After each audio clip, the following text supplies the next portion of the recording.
Hello, everybody, and welcome to episode 7 of Jen's Musings. I am, as always, your host, Jen. Today I will be musing about people who get in your personal space smoking, um, entitled Karens, and harassment and health issues that people don't understand. So, for my first musing, I had a person, a man, and when I arrived home from the doctor, he was outside while I was getting out of my boyfriend's car. We parked at the curb, and then, there's usually like that grass thing and then the sidewalk. And so I'm standing partway, like maybe a couple of inches into the sidewalk, and the rest of the way of my body and stuff is in the grass because I'm close to the car. And I am waiting for my boyfriend to get my walker out of the car. And there's this guy out here. And before I even had gotten out of the car, I smelled the weed that he was smoking. It was so strong, so loud. It was ridiculous. And as I get out of the car and I'm waiting for my walker, this guy walks way into my personal space to walk down the sidewalk past me with his smoking, going on. And he's got, a lit blunt. He's walking past me, and the smoke is just everywhere. And he's so close to me, I am choking on it. And he has, however wide a sidewalk is, I don't know if it's a couple of feet or a foot or what, but whatever that width is, he had 3/4 of it worth of space. He had 99% of it worth of space to walk past me without being way into my personal space with his smoke. But he is so close to me, I can feel his shirt brush my shirt. Like I can feel the wind of like that. I can feel his shoes close to my shoes. Like he's that close to me. And it was the strongest smoke cloud I've ever been caught up in. It was so ridiculous. Like I do not know where he found that stuff, but he need to never buy it again. It was that bad. And it was choking him. Like it was so bad. It was like that the song when Snoop says, I need to back up off of that and put that down. It was that kind. And he was just in my personal space with it. Like there was no way for me to avoid it, how close he was to me. And I could not understand why he got that far into my space with it. He had enough room to walk way on the other side of the sidewalk past me. Like he could have walked down the whole entire middle of the sidewalk and been like half a foot away from me. And, or more than a foot if the sidewalk is 2 feet wide, then he would have been a whole foot away from me. If it's a foot wide, he would have been half a foot. Like he could have walked down the whole halfway point of the sidewalk and been far enough away from me. Like he had enough room to take up the entire sidewalk and not be in my space. And he chose to be where I was, all the way at the edge with my feet 2 inches into the sidewalk and the rest of me in the grass. So I'm like at the edge of the sidewalk. He had the entire rest of it. He didn't have to come that close to me to get down the street. I wasn't blocking it. My walker was in the street. In the sidewalk. I wasn't in the sidewalk. Like the back of my feet is the only part of me that was on the sidewalk. So he had tons of room to pass me. Like you could have put one of those electric scooters facing horizontally across the sidewalk of how far away from me he could have gone. Like he had the length of an electric scooter worth of space plus to get past me. Like it was a ridiculous amount of, like, I wasn't even on the sidewalk yet because I wasn't going that way. I was going to cross the street to the opposite side of the street where my apartment was. So I wasn't even staying in the sidewalk he was using because that apartment building wasn't where I live. I live on the opposite side. So he had that entire sidewalk by that apartment building to pass me. And he was all in my personal space instead. Don't understand it. what possessed him to think that he needed to be all up under me while smoking anything, but a particular something that loud, of that illegal variety. Like, he didn't need to be in my space with that. Like, why? And it was utterly ridiculous. And then I'm sure the people in those apartments right there that he was walking back and forth past with the smoke didn't want to smell that either. And I live in a state where it's not legal to just be all outside with that particular type of smoking. Like, you're not supposed to do that. So for him to just be blatantly broad daylight walking up and down the sidewalk smoking a blunt just blows my mind, because it's not legal to do so here yet. So it blew my mind, the entire encounter, and the entire fact that what he was doing was, yeah, it was just blatantly disrespectful and illegal and wrong. So I don't know. But, and I am not knocking everybody who smokes, because other people have the common sense to like give you some space when they walk past with a lit smoking situation going on. They don't feel the need to walk 2 inches away from you with a lit smoking cigarette or blunt or whatever, cigar, all of that stuff. They don't feel the need to be all on top of you with those things. There are respectful smokers. This was not one of them. So that just, it irritated my day. Like, and then before this, actually, when I was at work, I had a group that just like, the entire group was Karens, pretty much. Like, the 90% of the people in this particular 7 to 10 person group was a Karen. It was insane. These people were allowed to stay in our bar after it closed. Don't know why. That doesn't even make sense. But they had permission. But them having permission to be in the bar, finishing their stuff, does not give them permission to be as loud as they feel like being, and as obnoxious and whooping and hollering and carrying on as if it's like the bar is still open type of noise level while it's closed and quiet hours started when the bar closed and the bartender left. And they didn't understand. They felt like because the bartender gave them permission to be there, they got to be there however they felt like being there. And that is a mistake, because no, they do not get to be however they want because they have permission to stay in the bar after it closes. It it's late at night. Like, it closes at 10. Our quiet hours start at 10. This particular situation, it's like 12:30, 12:45 in the morning, and they're yelling, screaming, laughing the loudest, highest pitched, screamiest, yelliest, whoopingest laughs ever. And just every possible thing you can do when a bar is open that is loud and obnoxious, they were doing during quiet hours while it was closed. It was really ridiculous. And I didn't say anything to him at first. I just went over. I had a report I had to get from the bar computer. So I did that. And then I went back over to my computer. And then the lady did her loud, obnoxious, screaming, whooping laugh again. And I walked back over there and asked them to please keep it down. Hotel quiet hours started 2.5 hours ago. And if they want to stay, they have to be quieter. I didn't say they had to leave at that point. I said if they wanted to continue being in the bar and finishing their stuff, that they needed to keep the noise level down, because quiet hours did start when the bar closed. And then they had a problem with that. And one of them, I promise you, this guy had to be 6'5", got way in my personal space. I walk with a walker. It has a bag on the front. His legs were touching that bag that is attached to the front of my walker.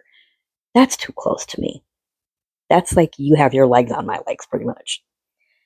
And he's leaning towards me over the top of my walker to look at my sweater because he's demanding my name, he demanding to know my name, demanding if I needed to use my walker for real, and is just being in a very intimidating posture and all in my space.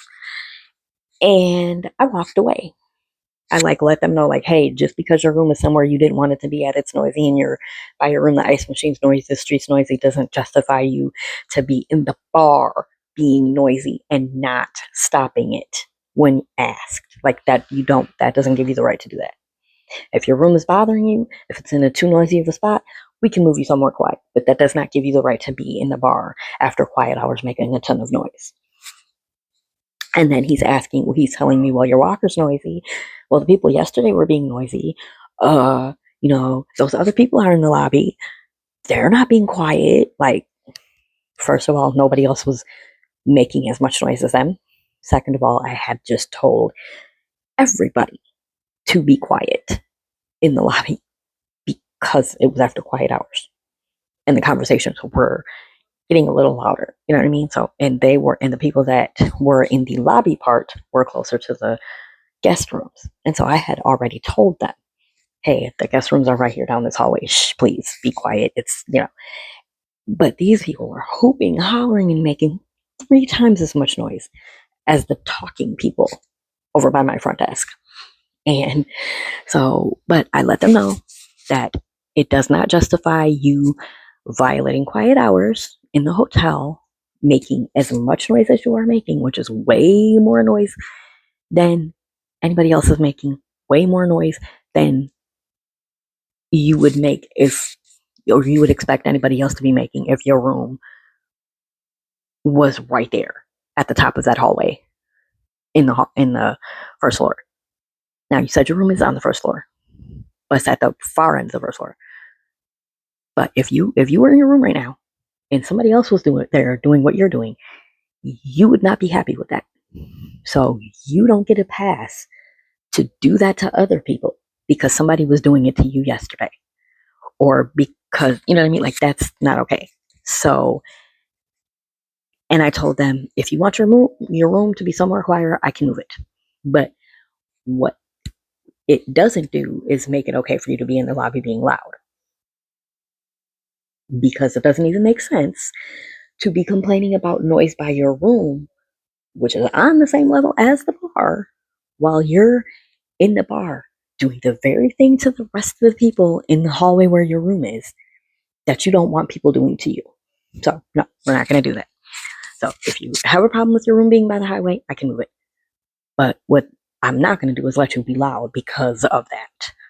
That doesn't justify it. And so the guy was, trying to make his point and get his way, and I'm not giving him that. And after he got all the way in my personal space and was yelling at me mere inches away from literally my face with his face, I walked away and I went to the desk and I picked up my radio and I radioed my security. And then they had the nerve to say that I didn't call the security on anybody else, and that I didn't need to call security on them. All I had to do was talk to them. I tried that. And your big buddy got all in my personal space being threatening. So yeah, no, security happened. And mind you, I'm in this hotel with all of these people by myself, and my security guard is outside in the parking lot. Of course, with 7 to 10 rowdy people in my bar, not listening to me, being intimidating and threatening. Of course the heck I'm calling my security guard. Are you kidding me right now? So that whole situation happened.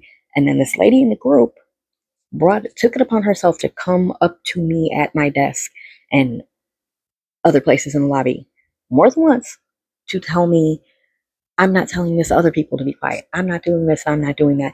But they have to be quiet. And I never talk to them normally and blah, blah, blah. Ma'am, I talked normally right up until the point where your friend got all up in my personal space and threatened me. So yeah, no. When he got all close to my walker and all in my face, that is the moment in which I stopped talking to you people normally, because you were no longer talking to me normally And quite frankly, you guys scared the crap out of me at that point. And so, yeah, no, clearly my voice changed. And then she came back again and came to the desk and told me I was talking loud and to be quiet. No way possible was I talking loud, for one. And two, I work here. You're going to have to hear me talk because 90 something percent of my job is talking to people. I work at a hotel front desk. I will be answering phones. People will come up to ask me for things. They will ask me questions. I am required to talk. You have no right to come tell the hotel staff to be quiet because they're keeping you awake. Because one, we know the hotel quiet hours policies and we're not going to talk loud when people are sleeping.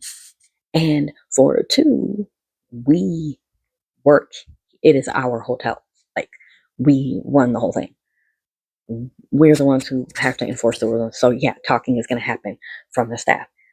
You can't run a hotel without speaking, regardless of what time it is. There's no way to run a hotel without speaking to people. So for her to have the audacity to make that ridiculous comment, yeah, no. And so she goes to her room and then she comes back later and does it again. When I'm talking to the security guard's supervisor and telling him how the security guard helped me with the situation, I have to do that. It's my job. You do not have the right to come up all in the lobby while I'm telling the security supervisor how his security guard handled something and get mad because the something he handled was you and your friends. Like, how about maybe not dipping in my conversation where you don't know the flavor of the Kool-Aid? Like, how about that? Like, how about if you butt out of my conversation? How about we go back to middle school and you remember that this is an A and B conversation and you need to see your way out of it? How about that? Because nobody was talking to you. Nobody was causing a problem towards you. Nobody was like trying to start nothing with you. And it is my job to discuss situations with other staff members in the hotel. Even if you may not have realized that that was the security supervisor because he wasn't wearing the security um, shirt and stuff because he was off duty. So, like, that he was assigned somewhere else. So he was wearing different clothes than he wears when he works at our hotel. But that doesn't mean I didn't have to give him the security update. So yeah, but it just, the whole entitlement of that, it just, I couldn't even. And then I got hurt at work last week, and I've been dealing with that since the 4th of July, which was when it happened. And it makes everything harder when you already have a chronic condition and then you get hurt. Because your healing's going to last longer, your recovery's going to last longer, everything hurts more, and you don't get back to, like, there's no 100% recovery for you. So the injury that you had, you're not going to get all the way better. You're going to get whatever your baseline was with your chronic illness before you got hurt, which is not 100%. And then you're not really going to get all the way back to your baseline from before the injury with your chronic illness. You lose a little bit of baseline. So, for example, if your baseline is 65% or 70, we'll go with 75%. If your baseline is 75% after the injury, your baseline might be 65% now. And for those of us with severe chronic illnesses, those of us suffering from them for a long time and with a lot of symptoms, and they're pretty bad, you may be 50% at your, or 60% at your baseline. Then you get hurt, now you're at 50%. Like, that is what happens. It backs down your baseline from what it was before you got hurt to a new better after you get hurt.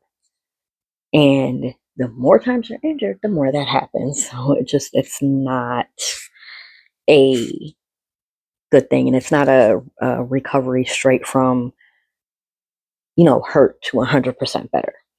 With chronic illness, there is no 100% anymore. You lost 100%. So that is just how that is. And it's a thing that I'm dealing with. And we will have more musings next time. Bye now.